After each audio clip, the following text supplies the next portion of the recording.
Hello everyone. In today's video, we are going to study about the variables in Python. In this video, we will cover what are variable, what are their important, naming rule, how can we assign data to the variable, what are their scopes, what are the best practices to name variable, and conclusion. Okay. So first, let's cover what are variables. Variables are like containers for storing data in Python program. Now let's say I have a data and this data I have to call somewhere. Okay, so instead of calling one by one all the data, what can I do? I can assign this data to a variable. It is a box. Okay, so this is my variable. Now whenever I call this variable, this data will come along with this. Okay, so they hold values that can be referenced and manipulated. Let's say I am writing message and this data is a string. We will study about types of data. I'm writing here hello world.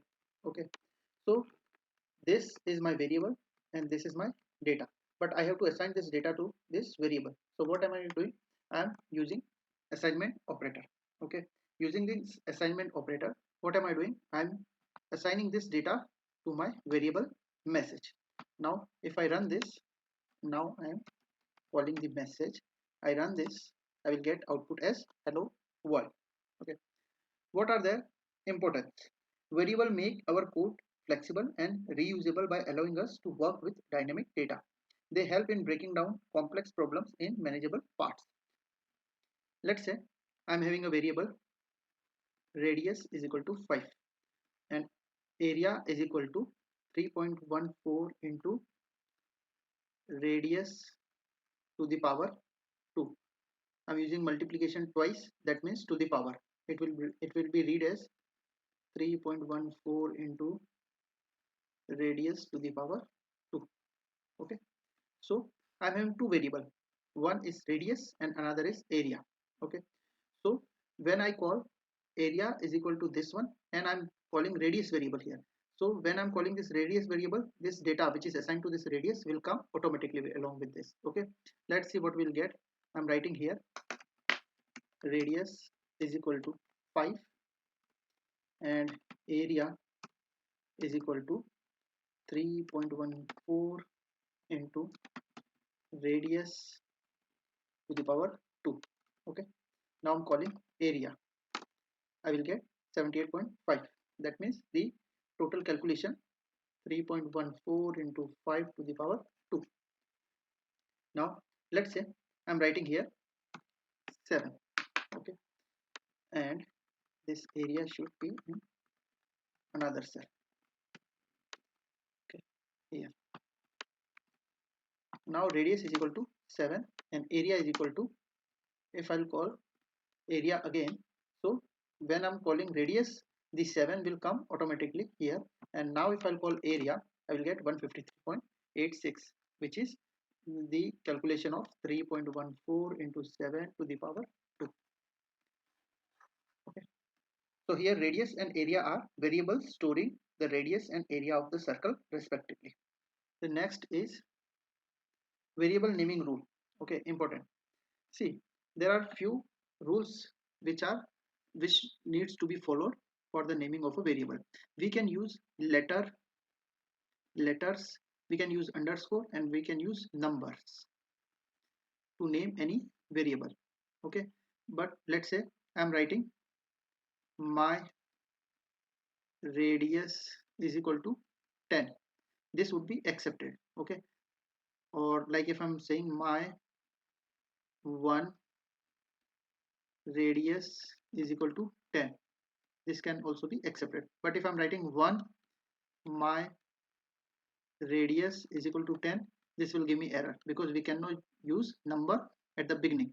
At the beginning, if I'm writing underscore my radius is equal to 10, this would also be accepted. We can use letter or underscore at the beginning, but we cannot use the number at the beginning. Okay, so and another rule, these variables are case sensitive. It means if I'm writing a is equal to 5 and I'm calling a, it will give me error. It means there is no variable like capital A. Okay, because I am having small a is equal to 5, and if I'm having a is equal to 5 and I'm calling a, it will also give me error because it is a case sensitive. Let's see all of these. Let's say I'm writing my radius 1 is equal to 10, no problem. But if I write 1 my radius is equal to 10, it will give me error. If I'm writing my radius is equal to 7, no problem.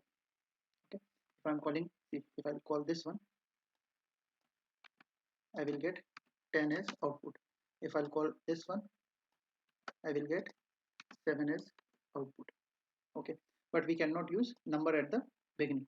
And if I'm writing my radius is equal to 9 is equal to 9.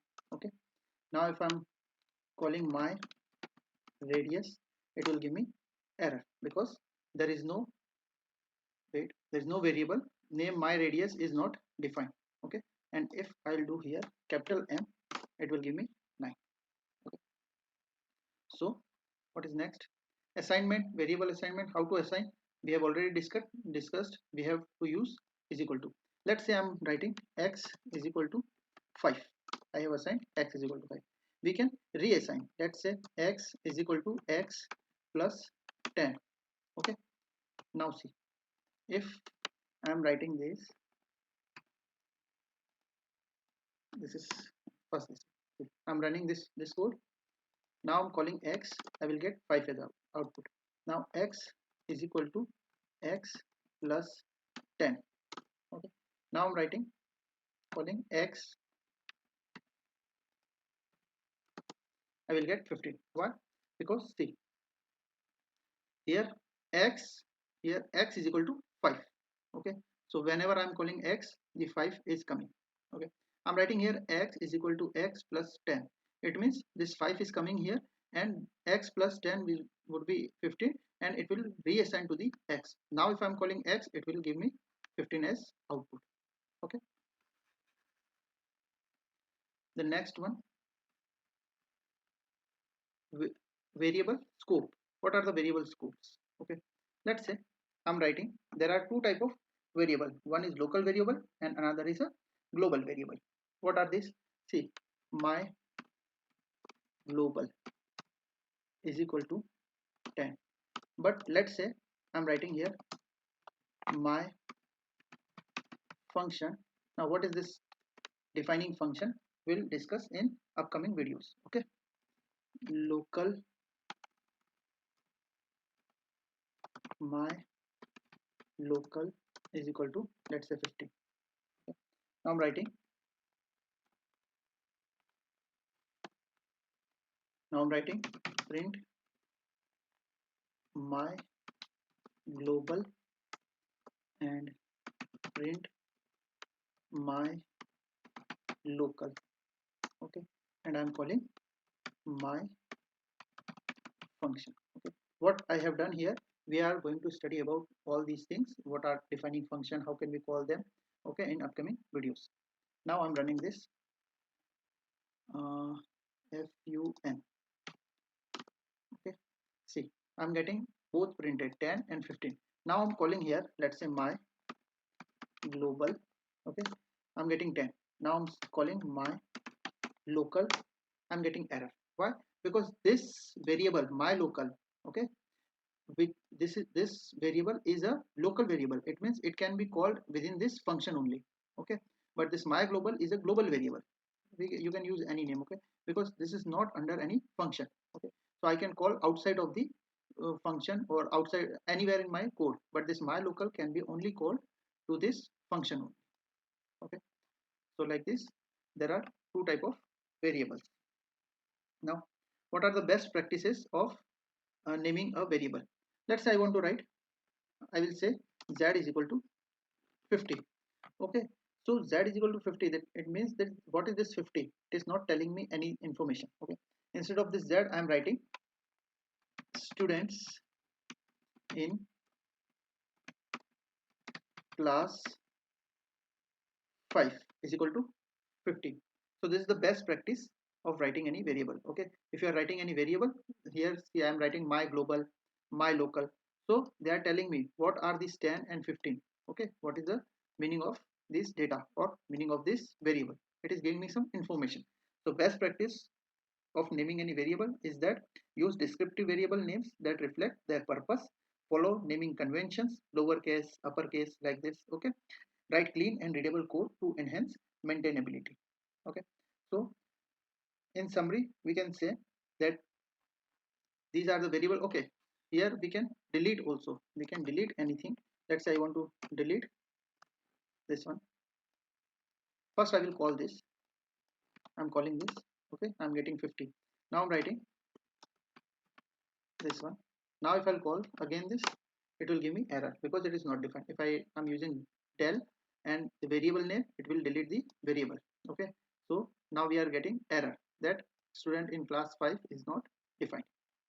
Thank you for watching this video. Please like the video and subscribe the channel. If you have any suggestion or feedback, you can always come into the comment section. Thank you.